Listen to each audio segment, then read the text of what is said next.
बहू का तकिया कलाम। सिद्धि की एक आदत थी, उसे इंग्लिश के शब्दों को अपनी हर बात के बीच में बोलने का बड़ा शौक था, खास तौर से स्टॉप। स्टॉप मम्मी जी, ये क्या कर रही हैं? बिल्कुल स्टॉप हो जाइए। कितनी बार कहा है कि किचन में कुछ भी सामान इधर उधर करने से पहले पूछ लीजिए। अरे क्या स्टॉप स्टॉप करती रहती है, तेरा बस चले तो पूरी दुनिया स्टॉप करा दे। और हाँ, सामान इधर उधर नहीं, मैं बस ये देख रही थी कि चीनी कहाँ है, चाय पीने की तलब थी। स्टॉप मम्मी जी, अब ये मत बोलिए कि आपको ये भी नहीं पता कि किचन में चीनी कहाँ होती है। सास को सिद्धि की बात बिना सर पैर के लगती है, वो उससे बहस नहीं करना चाहती, सो वहाँ से निकल जाती है। सिद्धि कमरे में। स्टॉप, मैं कहती हूँ बिल्कुल स्टॉप। मैंने कहा बिल्कुल स्टॉप। नहीं करता स्टॉप बिल्कुल। अरे यार, बिजली की वायर जोड़ रहा था, तुमने स्टॉप होने के लिए बोला और ये देखो क्या हुआ, करंट लग गया। अब करंट लगने पर चिल्ला रहा हूँ तो भी स्टॉप। अरे चाहती क्या हो तुम? स्टॉप, मैं क्या चाहती हूँ? अरे अब कैसे स्टॉप हो जाऊं? मेरा मतलब है स्टॉप स्टॉप। सिद्धि फिर चली जाती है सब्जी वाले के पास। भैया वो बैंगन किलो और आलू 5 किलो। Stop stop. काफी देर होने के बाद भी सिद्धि को उसका सामान नहीं मिलता। क्या है भैया, कब से बोल रही हूँ, आलू 5 किलो, बैंगन 2 किलो, फिर दे क्यों नहीं दे रहे हो? भैया स्टॉप। बहन जी, मैं तो 2 मिनट में तोल दूं, लेकिन आप ही तो बोल रही हैं स्टॉप। अब इतनी तो अंग्रेजी हम भी जानते हैं ना कि स्टॉप का मतलब होता है कि रुक जाओ, तो रुक गए भाई। अरे यार क्या लोग हैं। स्टॉप। अरे तोलो तोलो चलो। किसी तरह सामान लेकर सिद्धि घर आती है, जहाँ वो देखती है कि ढेर सारे मेहमान बैठे होते हैं। सिद्धि आते ही जोर से चिल्लाती है, स्टॉप, आप यहाँ सब कैसे? अरे अब कैसे स्टॉप हो जावे बहू, जितना आना था आ गए हम। अब हाँ बैठिए ना, सासू माँ आप बात करिए, मैं चाय बनाकर ला रही हूँ। सभी बात करने में लग जाते हैं कि तभी सिद्धि किचन से निकल कर आ जाती है। Stop stop. अरे क्या खाएंगे आप लोग? पकौड़ी बना दूं या चीला या फिर इडली बना दूं? अरे जो मर्जी बना दो, बस ले आओ जल्दी से बहू, इन लोगों को निकलना है, कोई जरूरी बात करने आए हैं। अच्छा अच्छा स्टॉप। सिद्धि स्टॉप वाला अपना तकिया कलाम बोलकर निकल जाती है, लेकिन थोड़ी देर बाद जब वो कमरे में चाय नाश्ते के साथ आती है तो जरूरी बात हो गई आप लोगों की, या मेरे डर से शांत हो गए कि चुप हो जाओ, सिद्धि आ गई है। बोलिए ना। बस जैसे ही सिद्धि ने कहा बोलिए ना, घर में चकर पकड़ की आवाज गूंजने लगती है।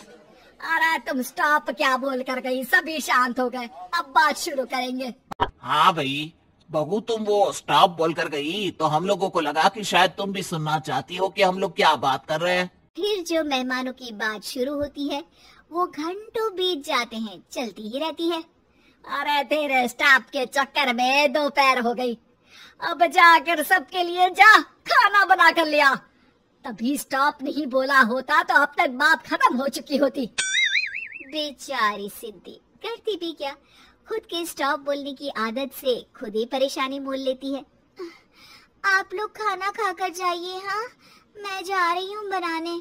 मम्मी जी लेकिन स्टॉप, मैं ना खाना बना कर लाती हूँ। सिद्धि सबको खाना खिलाकर विदा करती है।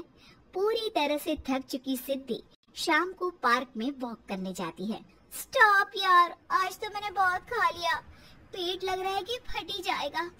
सहेली एक जगह खड़ी होकर सिद्धि की बातें सुनती है। सिद्धि उसे दिन भर की सारी बातें कहती है।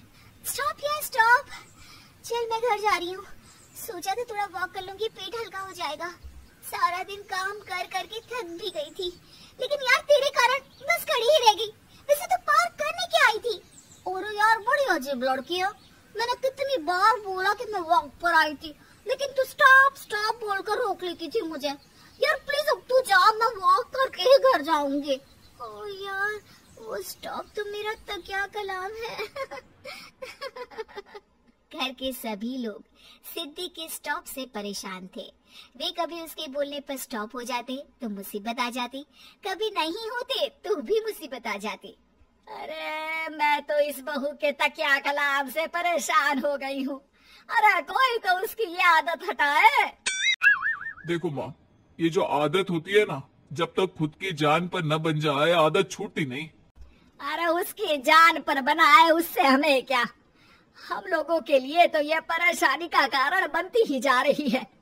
उधर सिद्धि खुद सोचती है, अरे यार, पहले बाजार से देर, फिर दिन का सारा खाना, और फिर पार्क में मैं टहल भी नहीं पाई। क्या करूं? इस तकिया कलाम के कारण मैं खुद ही परेशानी झेल लेती हूँ। एक काम करती हूँ, आज से सोच समझकर बोला करूंगी। बहू स्कूटी उठाती है और निकल जाती है, लेकिन जैसे ही वो बीच चौक पर पहुंचती है, स्कूटी फिसल जाती है और वो नीचे गिर जाती है। हाय रे, कोई तो बचाओ, किसने टक्कर मार दी मुझे? कितना दर्द हो रहा है, कोई तो डॉक्टर के पास लेकर चलो। स्टॉप। बस जैसे ही बहू स्टॉप बोलती है, सारे वहीं रुक जाते हैं। बड़ी घमंडी औरत है, एक तो हम बचा रहे हैं, ऊपर से देखो स्टॉप बोल रही है।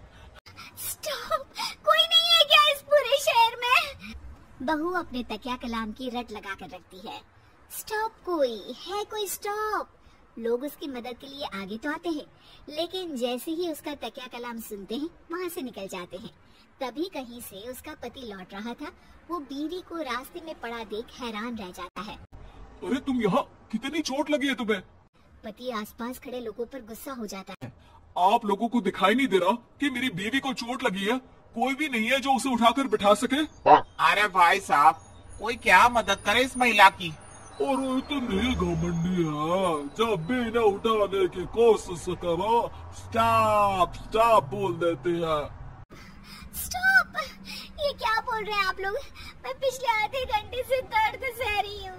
स्टॉप! पति समझ जाता है कि मामला क्या है। वो सर पर हाथ रख लेता है, लेकिन जल्दी ही बीवी को डॉक्टर के पास ले जाता है। ओह, इन्हें तो बहुत ज्यादा चोट लगी है। आप लोगों ने इन्हें लाने में कुछ ज्यादा ही देर कर दी है। रुकिए, मैं चेक करता हूँ। डॉक्टर जैसे ही बहू के पास पहुँचता है। हाँ तो मैम, कहाँ चोट लगी है आपको? यहाँ? स्टॉप! डॉक्टर देखते देखते अचानक रुक जाता है। अब भी स्टॉप?